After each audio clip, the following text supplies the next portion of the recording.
Welcome, today I'll show you how to check battery health information into your Emporia SMART.5.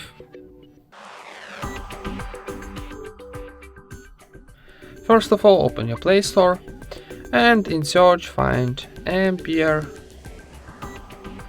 application. This one need downloading and installing, so wait a second for install.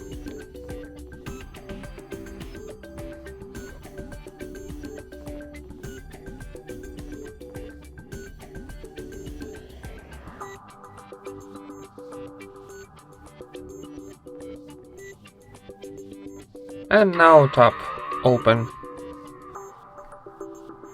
Now tap yes, I agree, close and OK. And now need swipe on the right, and here on the second column on the top we got our health information.